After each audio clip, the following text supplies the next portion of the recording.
Pool Makkana curry ready. దీన్ని ఎలా prepare చేయాలో తెలుసుకుందాము. స్టవ్ ఆన్ చేసుకొని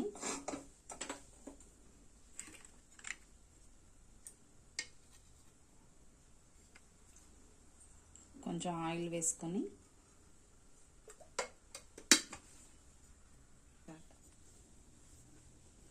ఇప్పుడు మనం పూల్ మక్కని ఫ్రై చేసుకున్నాము.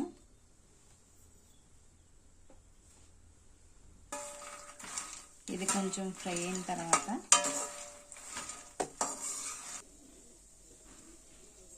ఇలా ఫ్రై అయిన పూల్ మక్కనని మనం వేరే ప్లేట్లో తీసుకుందాము.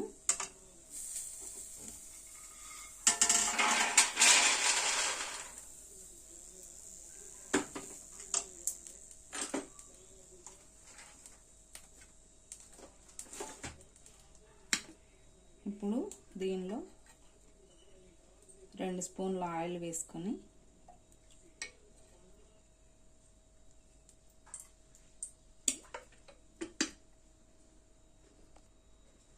సన్నగా తరిగి పెట్టుకున్న ఉల్లిపాయ పచ్చిమిరపకాయ వేద్దాము.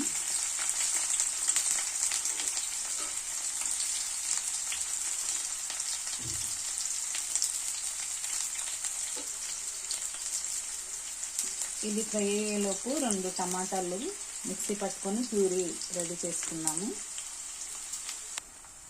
ఉల్లిపాయలు ఇలా ఫ్రై అయిన తర్వాత మనం కొంచెం పసుపు,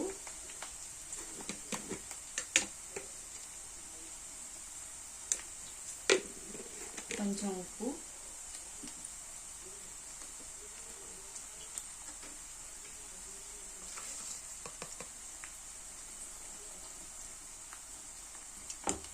ఈ వీడియోని చివరి వరకు చూడండి. మీకు నచ్చితే లైక్ చేయండి. ఈ వంట మీరు ట్రై చేసి ఎలా వచ్చిందో కూడా కింద కామెంట్ సెక్షన్లో కామెంట్ చేయండి. ఇప్పుడు మనం టమాటో ప్యూరీని వేసుకున్నాము. మీడియం సైజ్ టమాటాలు 2 వేసుకున్నాను నేను.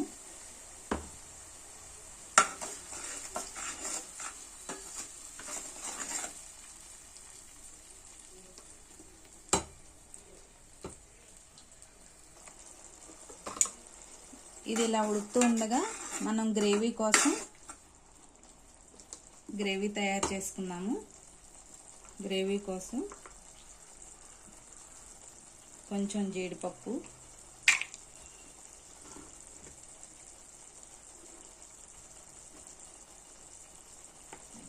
పచ్చి కొబ్బరి, కొంచెం ధనియాలు,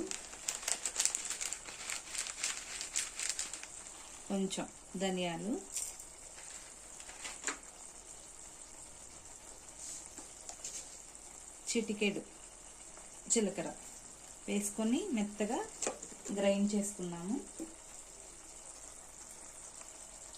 ఇది టమాటో ప్యూరీ ఉడికిపోయింది. ఆయిల్ చూసారా ఎలా పైకి వచ్చిందో. ఇలా ఆయిల్ పైకి వచ్చిన తర్వాత మనం కారం వేసుకున్నాము.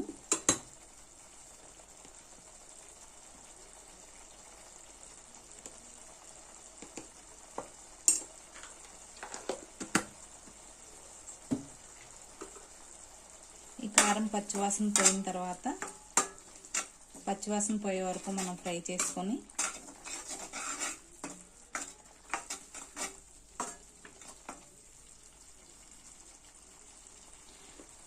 వంట చేసుకోవడం చాలా ఈజీ అండి. మనకి దాని మీద ఇంట్రెస్ట్గా చేస్తే చిటికలో అయిపోతుంది. దీన్ని మీరు కూడా ట్రై చేయండి ఇంట్లో.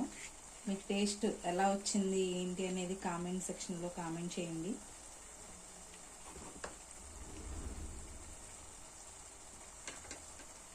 చూసారా ఆయిల్ పైకి వచ్చేసేసింది. ఇప్పుడు మనం ఫ్రై చేసి పెట్టుకున్న పూల్ మక్కనాన్ని వేసుకున్నాము.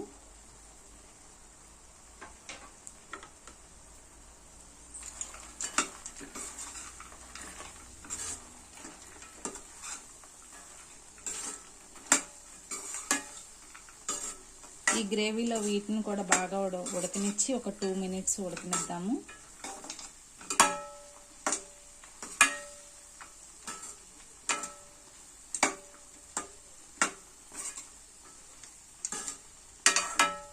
అప్పుడు వీటికి చక్కగా ఉప్పు కారం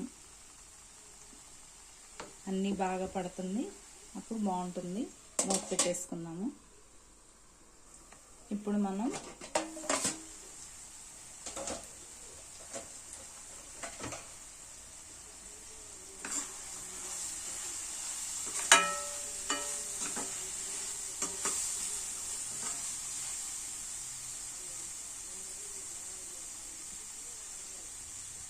జీడిపప్పు పచ్చి కొబ్బరి గ్రేవీని వేసుకుందాము.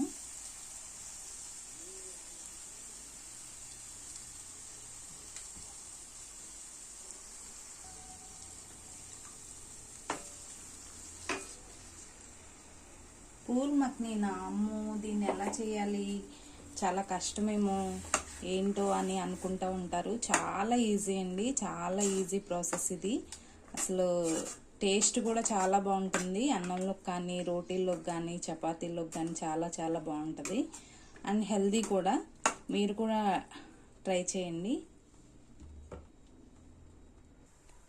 దీన్ని మనం మీడియం ఫ్లేమ్లో పెట్టుకొని మూత పెట్టేసి ఒక 5 నిమిషాలు ఉడకనిద్దాము.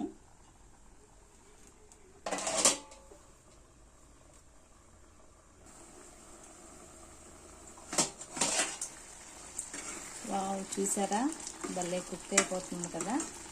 చాలా చాలా బాగుంది. స్మెల్ అయితే అదిరిపోయింది అసలు.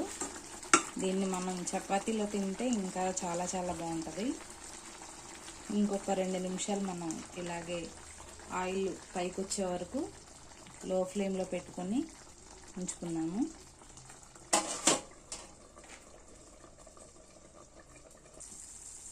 చూసారా అయిపోయిందండి కర్రీ.